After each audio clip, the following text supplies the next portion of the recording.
वट सावित्री का व्रत आप लोग करते होंगे कई लोग, अखंड सौभाग्य के लिए करेंगे, क्योंकि इस वट के पेड़ के नीचे भगवान विष्णु शंकर जी से विनती करे थे वर के लिए, इसलिए अखंड सौभाग्य का देने वाला, जिसका प्रॉपर्टी का झगड़ा चल रहा हो, अदालत में कोई केस चल रहा हो, किसी भी चीज का केस, अदालत में अगर किसी भी चीज की अगर केस चल रहा है, तो बड़ के पत्ते के ऊपर बालू मिट्टी का शिवलिंग बना, बालू रेत का, बड़ के पेड़ के नीचे ही उसकी पूजन करें, उस पे 3 चम्मच दही चढ़ा दें, अपनी मनोकामना कर कर दही चढ़ाकर उस दही को चम्मच में वापस लेकर शंकर जी की पूजन कर कर उसको विसर्जन करें। वो दही जो लेकर आए, जब अदालत कार्रवाई हो और आप केस के लिए अदालत में जाएं, उसको चंदन में मिलाकर तिलक कर कर जाइए, आपका काम विजय प्राप्त होगी, काम फतेह हो जाएगा। बटकेश्वर महादेव का स्मरण करने से कार्य की सिद्धि होगी। जिस बच्चे का एग्जाम में पास नहीं हो रहा हो, अच्छे नंबर नहीं आ रहे हो, वो भी इस दही का तिलक लगाकर जा सकता। बटकेश्वर ऐसे भगवान शिव विराजमान हैं। 16 श्रृंगार में नारी के हाथ की चूड़ी का कलर अलग हो सकता है, चूड़ी की डिजाइन अलग हो सकती है, चूड़ी अलग हो सकती है, चूड़ी महंगी सस्ती हो सकती है, मंगलसूत्र की कीमत ऊंची नीची हो सकती है, पांव की बिछुड़ी की कीमत ऊंची नीची हो सकती है, कान के कुंडल की कीमत ऊंची नीची हो सकती है। तुम्हारे शरीर पर जितने जितने 16 श्रृंगार हैं, उसकी कीमत ऊंची नीची हो सकती है। केवल मंगलसूत्र की डिजाइन बदल सकती है, नाक की लौंग की डिजाइन बदल सकती है, कान के बुंदे की डिजाइन बदल सकती है, हाथ की चूड़ी की डिजाइन बदल सकती है, पांव की पायल की डिजाइन बदल सकती है। केवल नारी के 16 श्रृंगार में एक श्रृंगार ऐसा है जिसकी कीमत जो पहले थी वही कीमत आज तक है और उसकी डिजाइन आज तक नहीं बदली। वो मांग का सिंदूर है, एक जैसी डिजाइन है और एक जैसी कीमत है।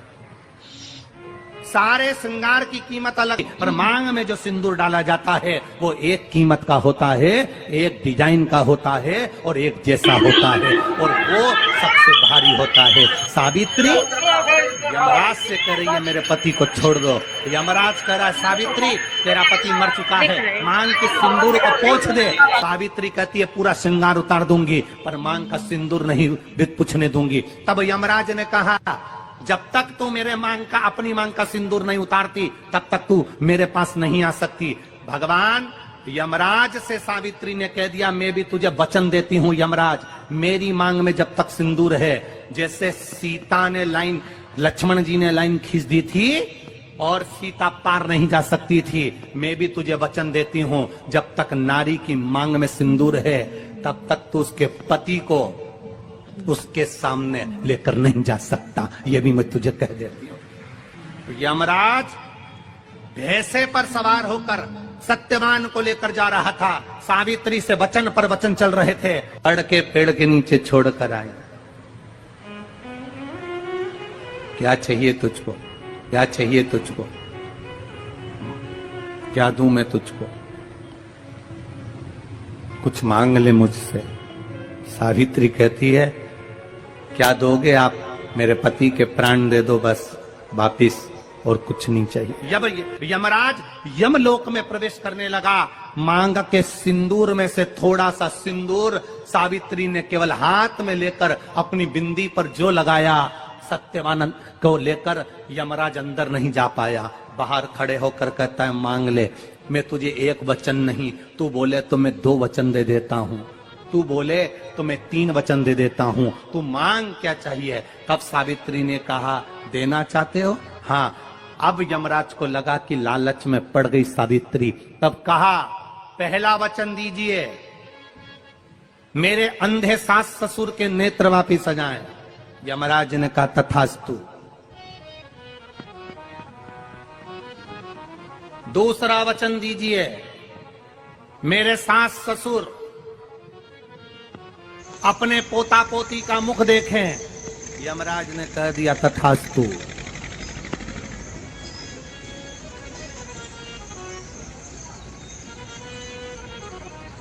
जाओ यमराज जाने लगे, फिर आग जलने लगी। कहने लगे अब मैं अंदर क्यों नहीं जा पा रहा हूं? सावित्री कहती है तुमने वर दिया है, मेरे सास ससुर पोता पोती का मुख देखें, उनके बेटे को तुम ले जाओगे तो पोता पोती कहां से होगा? छोड़कर जाओ। लेकर आ गए। कर्जा मुक्ति के लिए सारे वृक्षों में अगर कोई श्रेष्ठ वृक्ष माना गया है तो वो बट का वृक्ष माना गया महाराज। इसलिए प्रशासनिक कार्य के लिए, मानसिक टेंशन में, परेशानियों में बटकेश्वर महादेव का स्मरण किया जाए।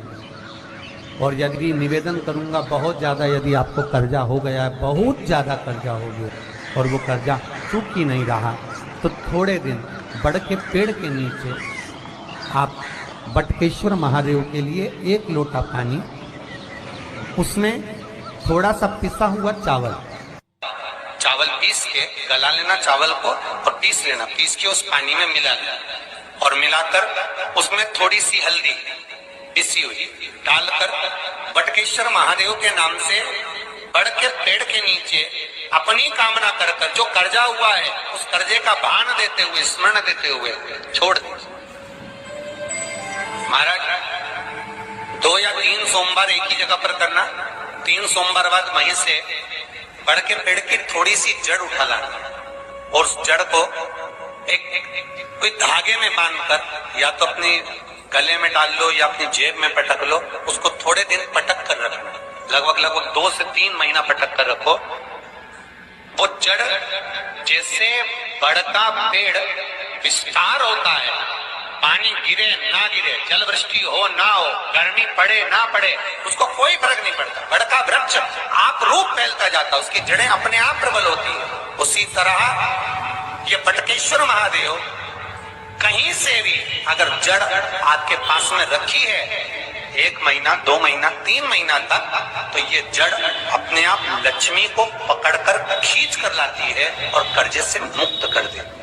बटकेश्वर महादेव महीने में 1 बार पानी के लोटे में, जल के पात्र में थोड़ा सा दूध डालकर, 5 काली मिर्ची डालकर शंकर को समर्पित करते रहो, तो जिंदगी में कभी घर के अंदर कोई बड़ी बीमारी प्रवेश नहीं कर सकती, कभी जिंदगी में नहीं आ सकती। घर में लड़ाई चल रही है, क्रोध हो रहा है, विवाद हो रहा है, आपस में परिवार टूट रहा है, विवाद हो रहा है, पति पत्नी में झगड़ा हो रहा है, अदालत तक बात पहुंच गई, तलाक तक बात पहुंच गई, तो भी अगर एक श्रीफल को लेकर घर में घुमाकर उस पे लच्छा लपेटकर तुमरुका जी का नाम लेकर, जिस पति पत्नी में झगड़ा और उसके नाम का मोली लच्छा, लच्छा जानते हो मोली जो हाथ में बांधते हैं, नाड़ा, उसको लपेट कर अगर शंकर जी के मंदिर में ले जाकर उसको समर्पित कर दिया जाए तुमरुका जी के नाम से, तो पति और पत्नी में बैर होना समाप्त हो जाता है, दोनों में प्रेम बढ़ जाता है। तलाक की भी बात चल रही हो तो दोनों में प्रेम हो जाता है, तलाक समाप्त। बट सावित्री की अमावस्या के दिन किसी एक माता ने सीहोर आश्रम पर एक मैसेज भेजा और उस मैसेज में लिखकर भेजा कि गुरुजी से पूछना, हम भी तो पति कितना मानते हैं, पति का सम्मान करते हैं, पति को आदर देते हैं, तो हम भी सावित्री की गिनती में। सीहोर से मैसेज आया कि गुरुजी वो ऐसा ऐसा पूछा गया है, आप बताओ क्या कहना है। हमने कहा कह दो, जब बट सावित्री आती है तभी तुम पति को प्रणाम करती हो, जब दिवाली आती है तब पति को प्रणाम करती हो, जब करवा चौथ आती है तभी चलनी में मुंह देखती हो, बाकी के समय तो तुम जूड़ा बांध के ऐसी बोलती हो कि पति थर थर कांपता है। 16 श्रृंगार में नारी के हाथ की चूड़ी का कलर अलग हो सकता है, चूड़ी की डिजाइन अलग हो सकती है, चूड़ी अलग हो सकती है, चूड़ी महंगी सस्ती हो सकती है, मंगलसूत्र की कीमत ऊंची नीची हो सकती है, पांव की बिछुड़ी की कीमत ऊंची नीची हो सकती है, कान के कुंडल की कीमत ऊंची नीची हो सकती है।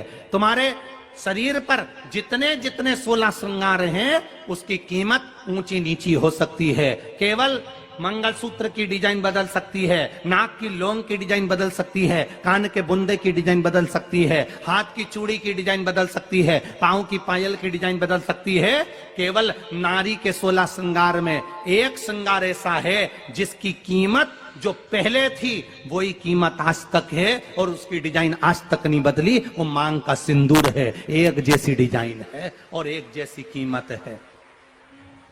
सारे श्रृंगार की कीमत अलग, पर मांग में जो सिंदूर डाला जाता है वो एक कीमत का होता है, एक डिजाइन का होता है और एक जैसा होता है और वो सबसे भारी होता है। सावित्री यमराज से कह रही है मेरे पति को छोड़ दो। यमराज कह रहा है सावित्री तेरा पति मर चुका है, मांग के सिंदूर को पोंछ दे। सावित्री कहती है पूरा श्रृंगार उतार दूंगी पर मांग का सिंदूर नहीं पूछने दूंगी। तब यमराज ने कहा जब तक तू मेरे मांग का अपनी मांग का सिंदूर नहीं उतारती तब तक तू मेरे पास नहीं आ सकती। भगवान यमराज से सावित्री ने कह दिया मैं भी तुझे वचन देती हूं यमराज, मेरी मांग में जब तक सिंदूर है, जैसे सीता ने लाइन लक्ष्मण जी ने लाइन खींच दी थी और सीता पार नहीं जा सकती थी, मैं भी तुझे वचन देती हूं जब तक नारी की मांग में सिंदूर है तब तक तू उसके पति को उसके सामने लेकर नहीं जा सकता। यह भी मैं तुझे कह देती हूं। यमराज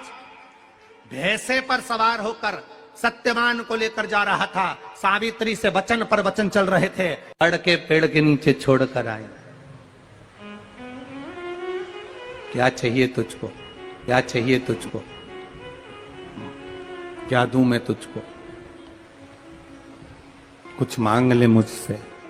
सावित्री कहती है क्या दोगे आप, मेरे पति के प्राण दे दो बस वापिस, और कुछ नहीं चाहिए। यमराज यमलोक में प्रवेश करने लगा। मांग के सिंदूर में से थोड़ा सा सिंदूर सावित्री ने केवल हाथ में लेकर अपनी बिंदी पर जो लगाया, सत्यवानंद को लेकर यमराज अंदर नहीं जा पाया। बाहर खड़े होकर कहता है मांग ले, मैं तुझे एक वचन नहीं, तू बोले तो मैं 2 वचन दे देता हूं, तू बोले तो मैं 3 वचन दे देता हूं, तू मांग क्या चाहिए। तब सावित्री ने कहा देना चाहते हो, हाँ। अब यमराज को लगा कि लालच में पड़ गई सावित्री। तब कहा पहला वचन दीजिए, मेरे अंधे सास ससुर के नेत्र वापिस आ जाएं। यमराज ने कहा तथास्तु। दूसरा वचन दीजिए, मेरे सास ससुर अपने पोता पोती का मुख देखें। यमराज ने कह दिया तथास्तु।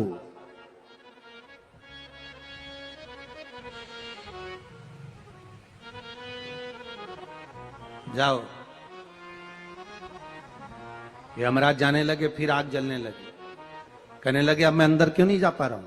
सावित्री कहती है तुमने वर दिया है मेरे सास ससुर पोता पोती का मुख देखें, उनके बेटे को तुम ले जाओगे तो पोता पोती कहां से होगा, छोड़कर जाओ। सावित्री है, पति को वापिस लेकर आ गए।